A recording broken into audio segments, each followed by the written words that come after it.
Russia's big diplomatic maneuver in NATO nation amid raging Ukraine war shocks many critics, forcing them to just guess what comes next from Moscow. Once ruled by the Soviet Union, Poland is celebrating Russian diplomats marking the 81st anniversary of its liberation from the Nazi forces. In a charged and unexpected moment, Russian diplomats stepped onto Warsaw's political fault lines, attending a solemn ceremony that few anticipated. At the Soviet military cemetery, Moscow's mission laid wreaths in the heart of the Polish capital, an act thick with history and tension.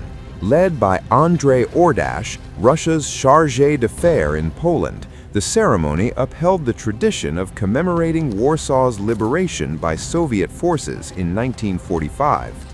But in today's fractured Europe, the gesture landed with sharp symbolism, reviving memories of war, occupation, and power, proof that even remembrance has become a battlefield.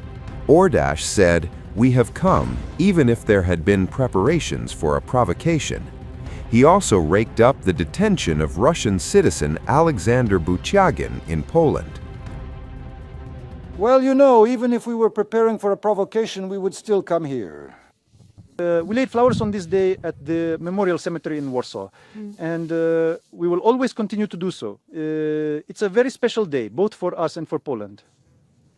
Well, as for our memory, everything is quite clear here. We have the memory of these soldiers endures and will endure for centuries. This is our first task, to show that this memory lives within us and will live forever. Our second task, why we are here, is to combat historical amnesia in Polish society, which unfortunately over the past decades has begun to forget what happened here 81 years ago. You can check our embassy's internet site. We've posted information about what's happening in Poland in the historical and memorial sphere. Since 2014, a large number of monuments to Soviet liberator soldiers have been destroyed. It's not just those for Soviet soldiers and liberators, but also those commemorating the Soviet-Polish Brotherhood in arms. They were also destroyed. There were 561 monuments not associated with burials. Only a few dozen remain, and they are under threat of complete destruction. A huge number of cemeteries. But look, since 2022, there have been 80 cases of vandalism at cemeteries alone, not to mention monuments. The Polish side claims that the cemetery the Soviet burial site is under the care of this station. That is also not true. There have been 6 cases of destroyed burial sites, of which the locations that are included in the list of Soviet soldiers' burial sites, which was agreed upon with the Polish side for those who perished during the Second World War. In this very list, there are 6 sites that have been completely destroyed. They are no longer there. Other structures have now been built in their place. What is this? How can we possibly assess this situation?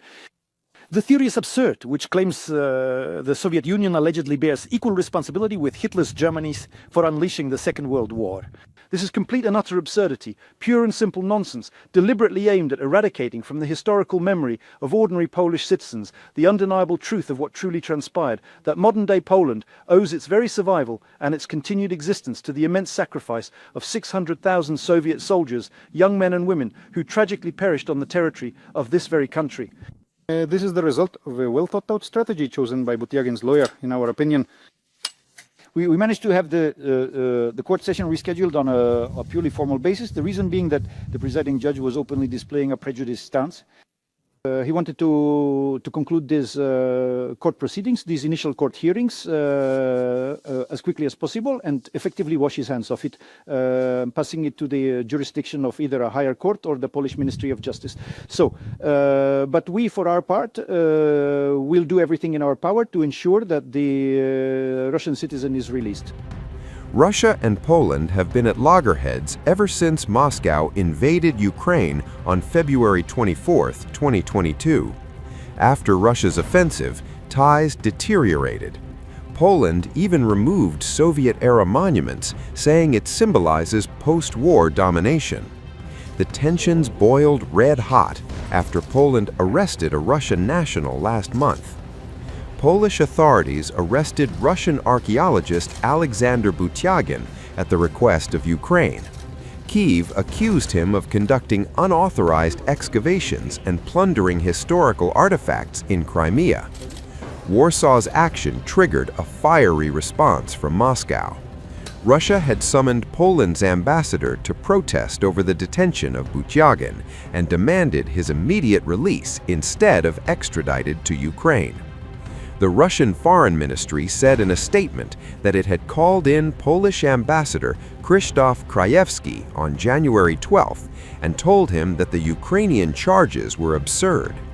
Moscow said it pointed out to Ambassador Krajewski that the Kyiv regime's accusations against Butyagin were absurd, being related to his scientific work as a member of the Myrmekian archaeological expedition in the Republic of Crimea, which is an inalienable part of the Russian Federation. The openly politicized and wild nature of the Ukrainian persecution against the Russian scientist is further underscored by the fact that the Interpol has refrained from acting on the Ukrainian request, and that Butyagin had traveled unimpeded to several European countries immediately prior to his arrest in Poland. The Polish ambassador was presented with evidence confirming that Alexander Butyagin, who is a world-renowned Russian archaeologist and a staff member of the State Hermitage Museum, has conducted research on the Kerch Peninsula for several decades.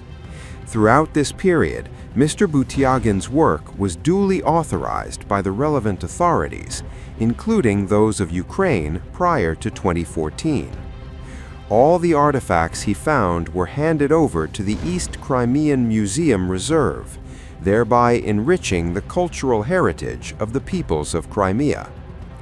It was emphasized that the Russian Federation demands the immediate release of its citizen and insists that he must not be delivered to the Kiev regime's punitive apparatus that has nothing to do with justice. So, who is Butyagin, who is facing the heat amid tensions between Russia and Poland? A 52-year-old top archaeologist from Russia's prestigious Hermitage Museum is now at the center of an international legal storm. The academic, a senior employee at the State Hermitage Museum in St. Petersburg, heads the ancient archaeology sector focused on the northern Black Sea coast. Polish Special Services arrested him in December last year. The arrest took place at a hotel in Warsaw, where he was staying while traveling through Europe on an Italian visa. Poland's court later placed him in custody for 40 days until January 13. At the time of his arrest, the archaeologist was in Poland to deliver a series of lectures.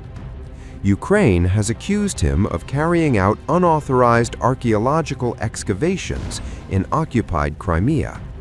According to Kyiv, the work was conducted at the ancient city of Myrkiman in the Kerch district between 2014 and 2019, without any permits from Ukrainian authorities. Ukraine's security service, the SBU, says the excavations caused serious damage to Ukrainian cultural heritage. Ukrainian officials estimate the losses at nearly 4.75 million euros. Mr. Alexander has now come forward to provide his explanations. He did not give his consent to extradition. And he explained in great detail that the work at the Myrmekian site had been conducted without any interruption since the early part of the 1990s. He always had the approval of the proper administrative authorities. He emphasized that he was a man of profound scientific knowledge, and his extensive work was dedicated to the progress of all humanity.